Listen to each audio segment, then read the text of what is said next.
Bueno, hoy Felipe y los que nos están viendo, nos están escuchando, para la entrevista central tenemos un gran invitado. Hoy nos está acompañando el señor Eduardo Villegas Flores, quien traigo en este momento a pantalla. Eduardo es profesor de cátedra de la Universidad Externado de Colombia, taller Primeros Pasos RSE y Sostenibilidad de Administración de Empresas. Eduardo es profesional en Ecología de la Pontificia Universidad Javeriana de Bogotá, máster en Ciencias en Calidad Ambiental de la Universidad de Bournemouth, Inglaterra, y especialista en Gestión de Recursos Internacionales.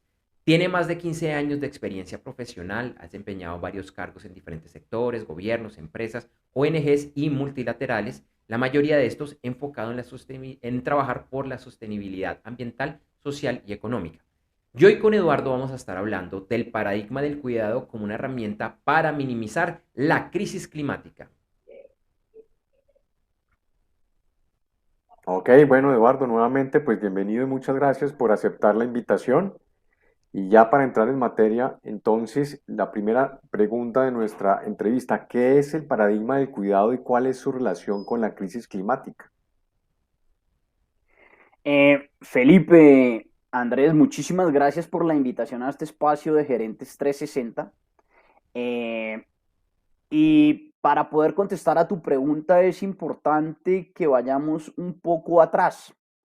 Cuando estábamos empezando nuestra vida profesional, incluso cuando estábamos en la universidad, incluso cuando hacíamos parte de algún deporte, era muy importante para nosotros los que somos hoy gerentes, subgerentes, ¿verdad?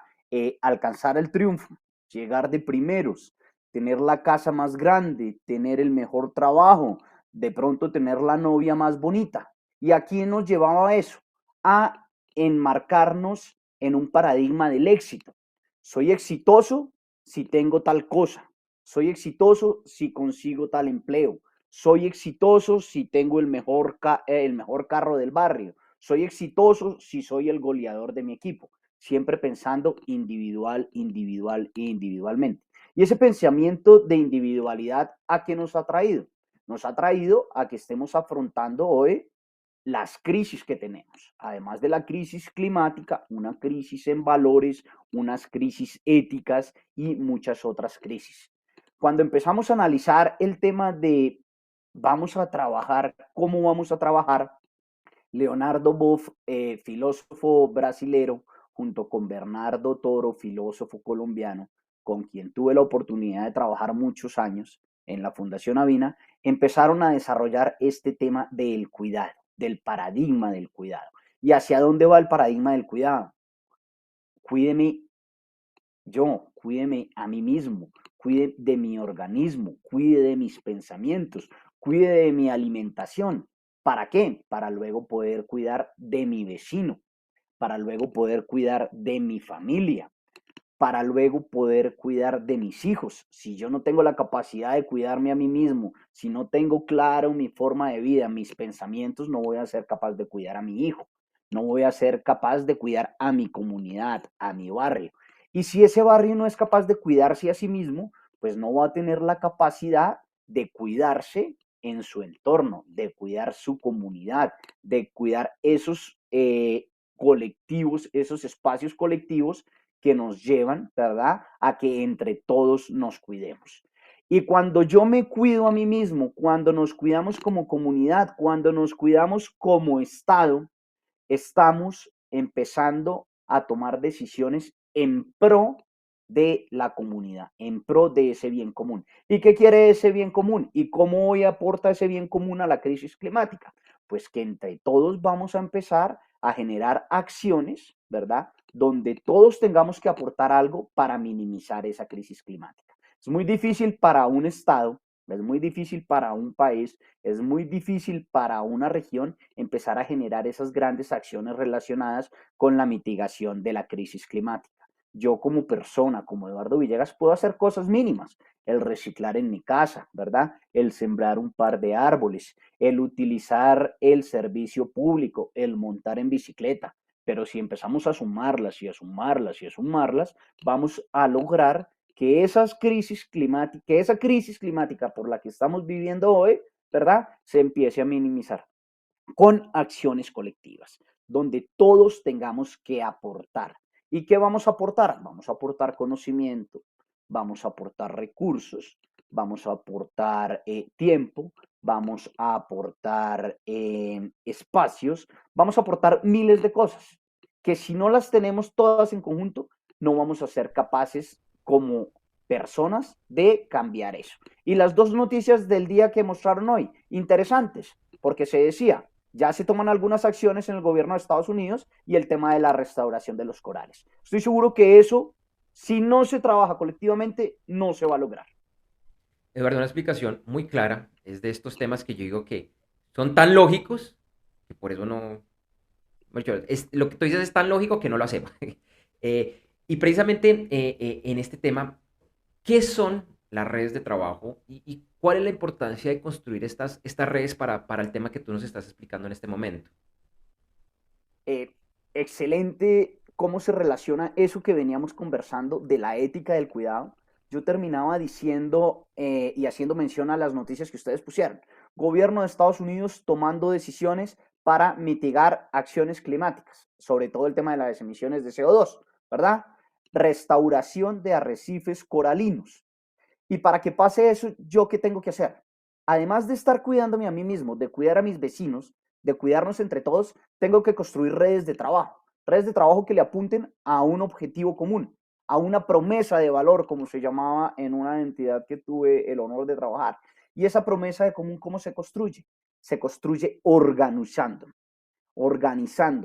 ¿Qué pasa si una organización, si las personas no están organizadas? Si una persona no hace parte de redes, si una persona anda solita en el mundo, cualquier persona puede vulnerar los derechos de esa persona que no está organizada. ¿Por qué pasa? Estoy en el servicio público, un ejemplo, estoy caminando por las montañas, alguien viene a tener algún acto sobre mi persona. ¿Qué tengo que hacer? O tengo el internet, o puedo llamar a la policía, o puedo decirle a mi hermano, oiga, estoy en tal parte y me está pasando eso. Eso quiere decir que estoy organizado. Es muy difícil que si yo estoy organizado, alguien vulnere mis derechos. Pero también es muy difícil que si yo estoy organizado, vaya a vulnerar los derechos de ese alguien, porque ese alguien puede ser parte de una red de amigos míos, de una red de contactos, ese alguien puede estar conectado con alguien que es muy cercano a mí, entonces voy a empezar a pensar en comunidad.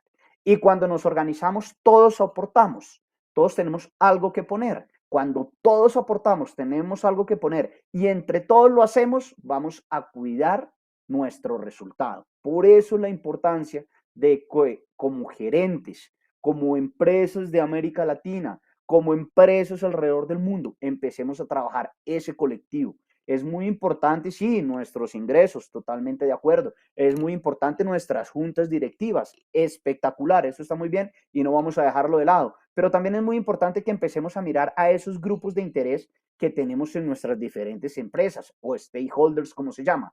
¿Cómo vamos a trabajar para que entre todos cumplamos lo que quiere el stakeholder, pero lo que quiere mi empresa, lo que quiere mi stakeholder y mi empresa, y entre todos lleguemos a cumplir ese bien común? Sobre todo en estos temas tan importantes para el planeta, que es el tema de la crisis climática. Ya no se habla de un calentamiento global, ya no se habla de aumento en las temperaturas, se habla de crisis, porque si no tomamos hoy las decisiones correctas, muy seguramente vamos a tener grandes impactos en las especies, en la especie humana, en otras especies. El planeta va a seguir girando, pero puede que nos estemos acercando a una catástrofe climática que no tenga reversa. Por eso vamos como gerentes, como subgerentes, a pensar un poco en ese colectivo. Sin planeta no hay personas.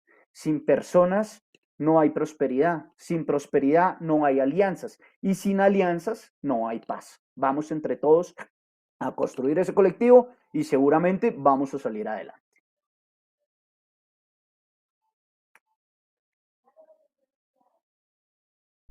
Felipe, Tienes el estás. micrófono apagado, Felipe. Así como nos comentabas la importancia de construir esas redes de trabajo, La otra pregunta es, ¿por qué construir promesas de valor conjuntas? Qué interesante pregunta. ¿Y por qué construir promesas de valor conjuntas? Porque todos tenemos que aportar en esa promesa. ¿Qué pasa si Felipe, Andrés y Eduardo Villegas se ponen a trabajar en construir una segunda parte de Gerentes 360, donde cada uno de nosotros tiene algo que aportar? Pero resulta que Eduardo Villegas coge las ideas de Felipe, Andrés y los deja de lado y él mismo empieza a montar su propia cosa. Puede que le funcione, puede que no. ¿Por qué? Porque los tres tenemos conocimientos diferentes, porque los tres tenemos diferentes backgrounds. Está la persona experta en que todo esto funcione, está la persona experta en el background, está la persona experta en el análisis de noticias, está la persona de pronto que va a poner el recurso. Entre todos vamos a ser capaces de lograrlo. Si me voy yo solo, nuevamente, y no estoy organizado, puede que lo haga, pero muy seguramente voy a tener mejores resultados. Tres cabezas piensan mejor que una. Tres cabezas van a tener mucho más contactos. Vamos a poder invitar más gentes a nuestro blog de Gerentes 360. Y no pasa únicamente en este ejemplo hipotético que estoy dando, sino pasa cuando empezamos a construir promesas de valor. Por ejemplo, ¿qué pasa con el servicio público de aseo? ¿Verdad? ¿Qué pasa con los recicladores de base?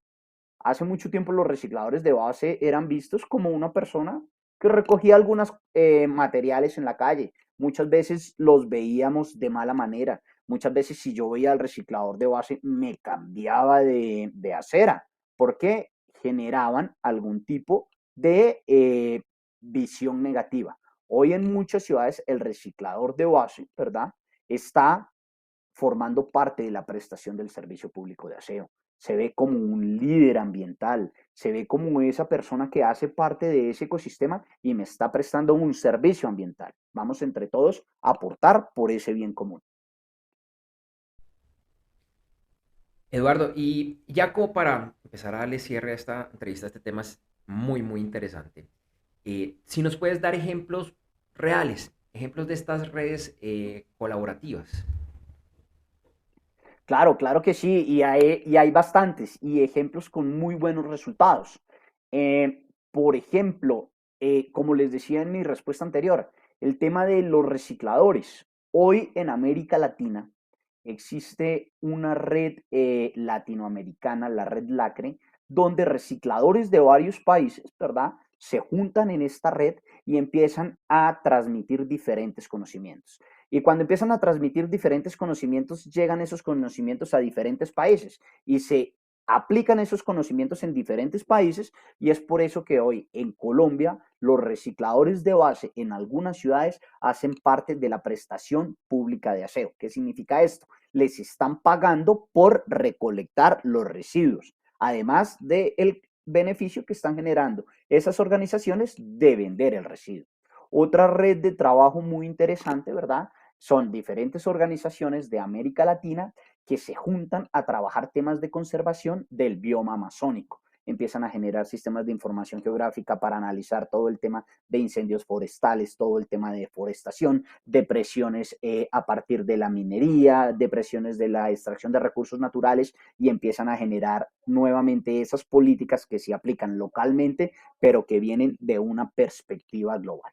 Otra red muy importante, y lo vimos hace poquito, todo el trabajo que se hace desde las Naciones Unidas para el tema del cambio climático. Hace poco terminamos nuestra COP, no me acuerdo qué número, 26, 27, si mal no estoy, relacionada con temas de cambio climático. Y eso es una red interesantísima de los países miembros de Naciones Unidas que se juntan a ver qué decisiones o qué acciones se toman frente a la crisis climática.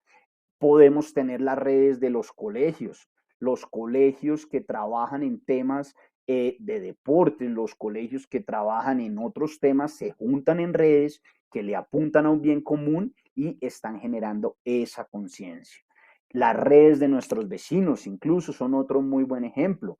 ¿Cómo hacemos para ayudar en el transporte de esas personas que no tienen la facilidad, en mi caso, de llegar rápidamente a Bogotá? Hay una red de vecinos que por ¿cómo se llama esto? Por WhatsApp se están diciendo voy para Bogotá, salgo a tal hora, ¿quién quiere irse conmigo? Y empezamos de pronto a minimizar los costos, tanto económicos como los costos ambientales que tienen que todas las personas que vayan a Bogotá se desplacen en su vehículo propio. Entonces, el trabajar en redes, ¿verdad? Lo que me está diciendo es, vamos a trabajar colaborativamente, vamos a buscar un bien común. Nosotros como gerentes lo estamos haciendo y podemos hacerlo en nuestras organizaciones, ¿verdad? Cuando damos la oportunidad de que tengamos el carpooling, cuando damos la oportunidad de que nuestros colaboradores tengan un espacio para descansar, para tomar sus alimentos, cuando les damos la posibilidad de que se organicen, cuando les damos la posibilidad de que hagan parte de equipos deportivos, les damos la posibilidad de que tengan espacios de esparcimiento, todo eso es trabajo en red. Y además de ese trabajo en red, estamos generando un beneficio para nuestros colaboradores. No podemos como gerentes pensar únicamente en la parte económica. Sí, está muy bien, pero como les decía anteriormente, además de ese beneficio económico, tenemos que pensar hoy en otros beneficios que tenemos que generar a partir de nuestro manejo, de nuestro management como gerentes, generarle a nuestros colaboradores, pero también a las familias de esos colaboradores. Y muy seguramente nuestra empresa va a ser mucho mejor, más exitosa, se va a posicionar mejor, va a tener unos valores mejores frente a la competencia y vamos a salir adelante. Bueno, muy bien, Eduardo. Mil y mil gracias por esta interesante entrevista, estos interesantes comentarios que hiciste. Estoy seguro que las personas que nos acompañaron tuvieron mucha más claridad sobre este tema que tratamos hoy. Mira, para finalizar, para las personas que quieran conocer un poquito más acerca del tema que manejas o tener un poco de información más concreta, ¿dónde te pueden buscar, dónde te pueden localizar? Claro que sí. Nuevamente, muchísimas gracias por la invitación. Esperamos poder seguir colaborando con estos temas. Pueden encontrarme en www.linkedin.com como Eduardo Villegas Flores. Pueden contactarme también a través de mis correos electrónicos. El correo de la universidad es eduardo.villegas@uexternado.edu.co y mi correo personal es villegasfloreseduardo@gmail.com. Estoy atento a resolver cualquier tipo de duda. Pueden encontrarme en Twitter como evillegas11 y tengo y hago claridad que los tweets que aparecen ahí son míos, no tienen nada que ver con mi entorno laboral, no tienen que ver nada con mis temas profesionales, sino cómo estoy viendo el mundo y en lo que estoy pensando. Muchísimas gracias. Eduardo, a ti, muchas gracias. Un tema muy interesante, una explicación muy pues, de alto valor, muy concreta. Y esperamos que nos acompañes nuevamente aquí en Gerentes 360 a futuro. Que estés muy bien, feliz semana. Claro que sí, feliz semana, un éxito y muchos saludos y esperamos volver pronto. Muchos éxitos. Gracias, hasta Muchas luego. gracias a ti.